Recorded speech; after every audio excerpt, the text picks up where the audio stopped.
Hello po mga kalinga. Panibagong reaction video na naman po ang inyong matutunghayan sa gabing ito. At syempre, ang ating re-reactionan po mga kalingap ay isa sa mga upload video po ni Kuya Val Santos Matubang. So ito po yung mga kalingap, yung pilit pong inaayos po ni Kuya Val, no, na mag-asawa na gusto niyang pag-isahin muli, no? Ito yung ano kasi mga kalingap, gumagawa po ng paraan si Kuya Val paano maging okay ang mag-asawang ito. So pinakinggan ni Kuya Val ang both side, no? Ang side ng lalaki at ang side din ng babae, no? Kung ano yung kanilang mga hinanakit sa buhay, kung bakit, no? Kaya na si Kuya Val ay nasa gitna, no? Pinapakinggan ang dalawang panig. So, para malaman ni Kuya Val kung ano ang kanyang gagawin para magkaayos ang mga ito. So, may mga kwento ang lalaki na admit naman niya na nagkakasala siya, no? May kasalanan siya, then aminado naman siya na siguro sa earnings or sa kita wala siyang trabaho kaya nagkakaganito ang kanilang pamilya dahil nga sa financial problem, no? So, ito lang ang ano din natin bilang isang lalaki, no? Kailangan ay obligasyon niya na syempre buhayin ang kanyang pamilya. Kailangan ang lalaki, yun ang maninindigan na buhayin at pakainin, no? Alagaan ang kanyang pamilya. Ano yun? Yun talaga ang rules, no, ng lalaki. Kaya siguro, no? Siguro sa ano ni Kuya, hindi natin alam kung ano talaga ang kanyang pag-uugali, no? Kasi bago lang natin siya narinig, no? Narinig yung kanyang side. So, ang ano niya naman, yun ang talagang problema niya, no? Financial problem talaga, no? Wala siyang trabaho na maayos. So, yun ang kanyang, siguro yan ang pinag-aawayan nila madalas ng kanyang misis, no? Kaya minsan talaga po mga kalingap sa mag-asawa, kailangan po talaga stable, no? May income, ang income ninyo ay stable kasi diyan po kasag mostly, no, ang ugat, no, ang ugat ng pag-away o hindi pagkakaintindihan ng mag-asawa, no, financial po talaga. So pinakinggan din ni Kuya Val ang sa side ng babae, yun nga, no, ang daming revelasyon na narinig or sinabi ang babae, no. So ang ano naman, ang pamilya ng babae kasi ano pala ito, no, sila mga kalingap nakatira sa isang compound.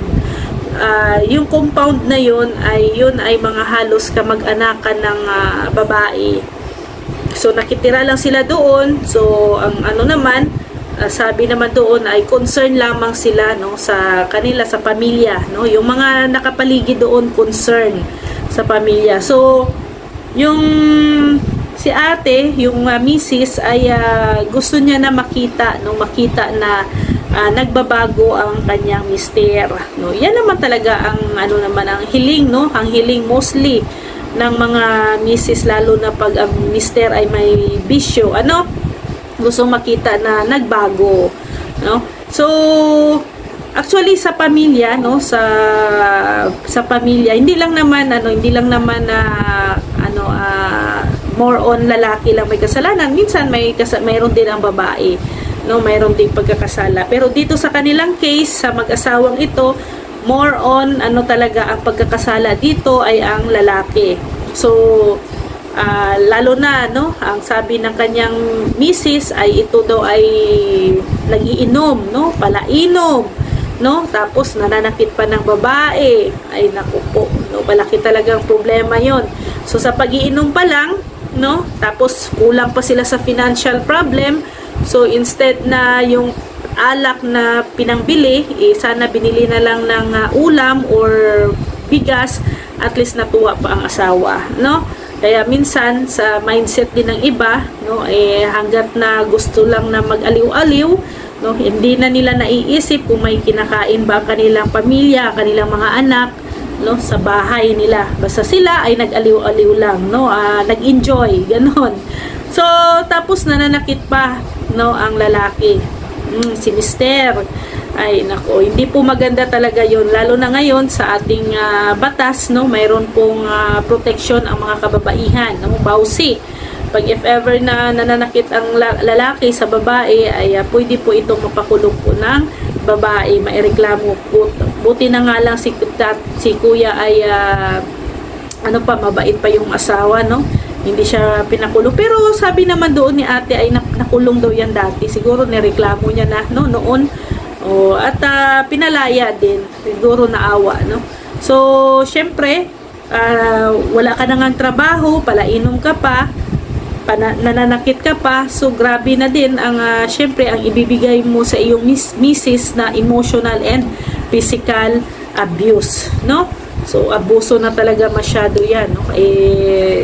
Sa bilang asawa, no, babae, sa'yo na lahat, no, nag-aalaga ka pa ng anak, no, bahay, may batugan ka pang asawa, no, nananakit pa, mai-stress ka po talaga, no. Kaya parang siguro yung love ni ate ay medyo nawala na rin kay kuya, no, nawala na ang pagmamahal kasi nga sa sa ginagawa ni kuya. Siguro ano lang, ako makapit na lang si ate ngayon sa relasyon dahil nga sa mga anak.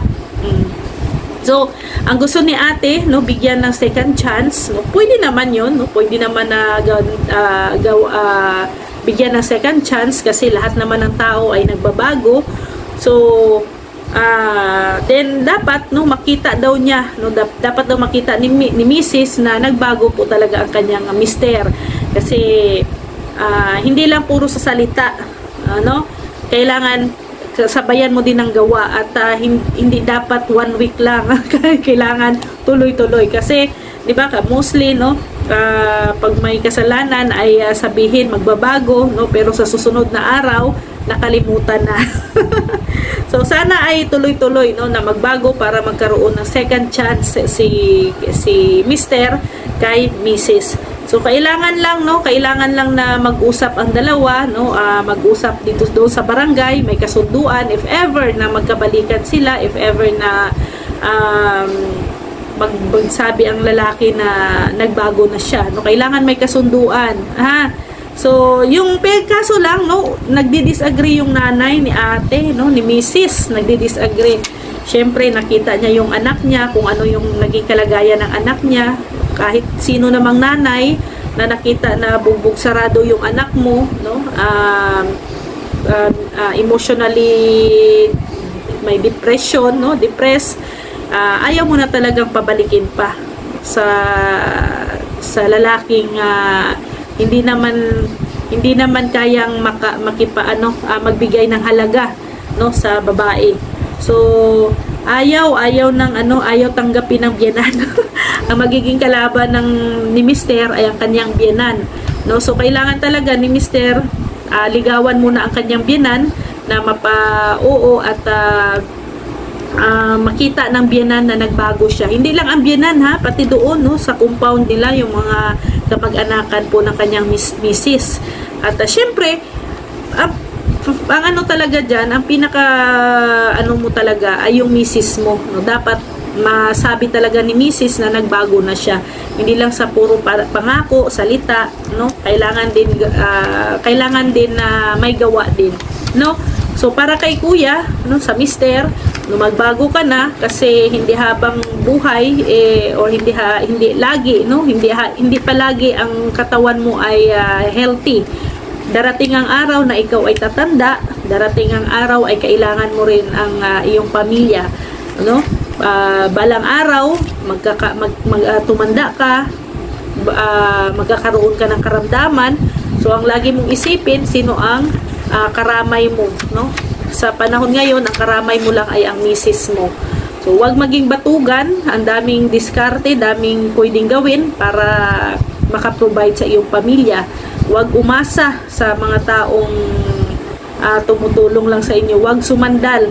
Kailangan tumayo ka sa sarili niyong paa. Ipakita mo sa iyong misis na kaya mo silang buhayin, no. Yan ang mahalaga po, no. Kasi lalo na may mga anak kayo, maliliit pa, kailangan po talaga na magsikap, no? Hindi lang si mister ang magsikap. Sa panahon ngayon, kailangan din ang misis, no? Kailangan din ni misis na magsikap din at magkaroon din ng kita, magtulungan, no? Tulungan dapat ang mag-asawa. So ito, tingnan natin at abangan natin kung ano ang magiging ano nito, kaganapan sa gusto ni Kuya na pag-ayusin ang dalawang mag-asawa at alang-alang po sa kanilang mga anak.